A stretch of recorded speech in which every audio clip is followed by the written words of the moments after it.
அடிக்கடி தவறு செய்கின்றவன் அப்பாவி. ஒரு தவறுமே செய்யாதவன் மரக்கட்டை. தன்னை அறியாமல் தவறு செய்து தன்னை அறிந்து திருத்திக் கொள்கின்றவன் மனிதன். நாமும் மனிதனாக இருப்பதற்கு முயற்சிப்போம். என்று நாம் சிந்திக்க இருக்கும் தலைப்பு மௌன மொழி. எனது மௌன மொழி.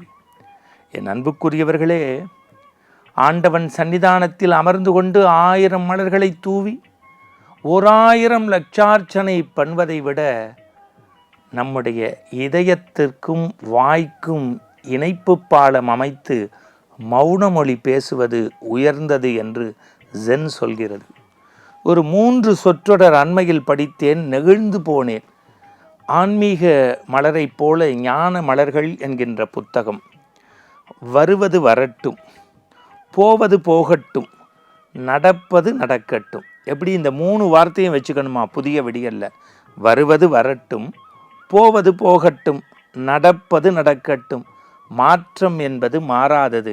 இங்கு யாரும் யாருக்காகவும் காத்திருப்பதில்லை. இங்கு யாரும் யாருக்காகவும் காத்திருப்பதில்லை.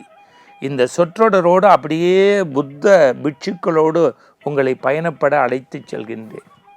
ஒரு புத்த விகார், ஒரு நடுத்தர வயதுடைய ஒரு இளைஞன் வருகின்றான். தான் ஞானம் பெற வேண்டும் என்று அந்த புத்த விகாருக்குள் செல்கின்றான். தலைமை புத்த சீடர் அமர்ந்து கொண்டிருக்கிறார். 1000 புத்த பிட்சுக்கள் அமர்ந்து கண்ணை மூடி தியானித்து கொண்டிருக்கிறார்கள். அப்பொழுது இந்த பசுமை மாறாத இளைஞன் கேட்டான், என்ன செய்கிறார்கள் என்று. புத்தரோடு பேசிக்கொண்டிருக்கிறார்கள், புத்தரோடு பேசிக்கொண்டிருக்கிறார்கள் என்றான். அவன் கழுக்கென்று ஒற்றை சிரிப்பில் கேட்டான், ஆண்டவன் சன்னிதானத்தில் அமர்ந்து ஏதேனும் ஒன்றை கேட்பது தானே மனிதனுடைய மரபு, ஏதேனும் ஒன்றை கேட்பது தானே மனிதனுடைய மரபு, அதை விடுத்து இவர்கள் ஏன் கேட்கிறார்கள் என்று.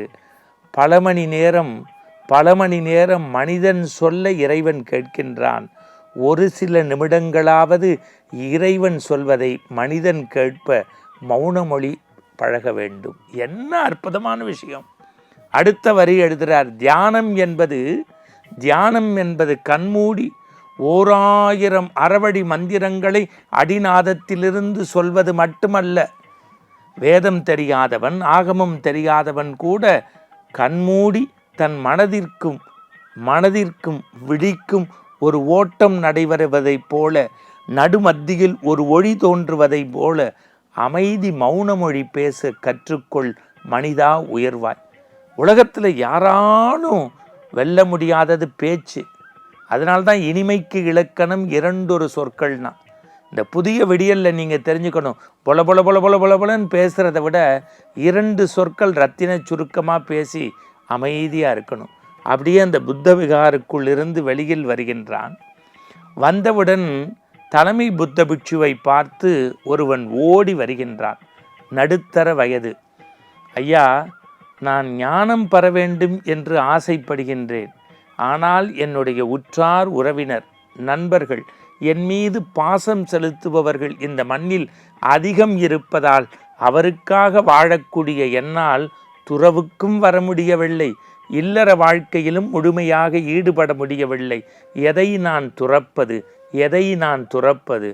அந்த புத்த விகாரின் தலைமை புத்த பிட்சு சொல்கின்றார், முதலில் உன்னுடைய பாச நேசத்தை துற.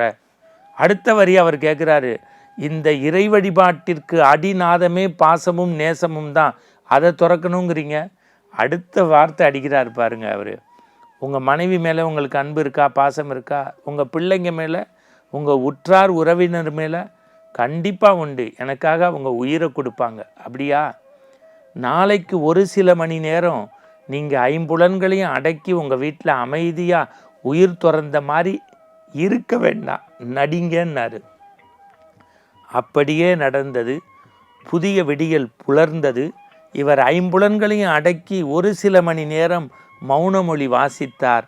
இறந்து கிடப்பதை கண்டு எல்லோரும் அழுதார்கள். அந்த இல்லத்திற்குள் புத்த துறவியான அந்த தலைமை புத்த பிட்சு வந்தபோது உற்றாரை, உறவினரை, கட்டிய மனைவியை, பெற்ற பிள்ளையை பார்த்து சொன்னார், எல்லோரும் கண்ணீர் வற்றக்கூடிய வகையில் அழுகின்றீர்களே, ஒரு நிமிடம் மௌன மொழி பேசுங்கள். எல்லோரும் கண்மூடி தியானித்து ஒரே ஒருவர் இவருக்கு பதில் உயிரை துறக்க தயார் என்றால் இவரை இப்போதே உயிர்ப்பித்து தருகிறேன் என்றார். எல்லோரும் பொலபொல என்று பேசத் தொடங்கினார்கள். இல்லை, அவருக்கு போகணுன்னு நேரம் வந்துருச்சு, போயிட்டாரு, அவருடைய கடமையை அவர் முடிச்சிட்டாரு, இனிமேல் எங்கள் வேலையை நாங்கள் பார்க்குறோம், இப்படித்தான் சொல் வந்ததே தவிர யாரும் அவருக்காக உயிர் தருவதற்கு தயாராக இல்லை. இப்பொழுது சில வினாடிகளில் அந்த புத்த பிட்சு அவரை உயிர்ப்பித்து சொன்னார், நீங்கள் பல மணி நேரம் பேசக்கூடிய மனிதர் நம்மீது அன்பு செலுத்துவதாக ஒரு கனவு காலத்தில் கனா காலத்தில் வாழ்கின்றீர்கள். உங்களிடத்தில் தேன் ஒழுக பேசுகின்றவர்கள் உங்களிடத்தில் நேசம் காட்டுவதாக கனவுலகில் சஞ்சரிக்கின்றீர்கள். இல்லை, நம்மீது பாசம் நேசம் காட்டுபவர் கூட நமக்காக உயிர் துறக்க வேண்டுமென்றால் ஒரு நிமிடம் மௌனமொழியோடு பேசுகின்றார்கள். உலகத்தில் ஞானம் பெறுவதற்கு பேச்சை குறையுங்கள், செயலை அதிகப்படுத்துங்கள், பற்றில்லாமல் வாழ கற்றுக்கொள்ளுங்கள்.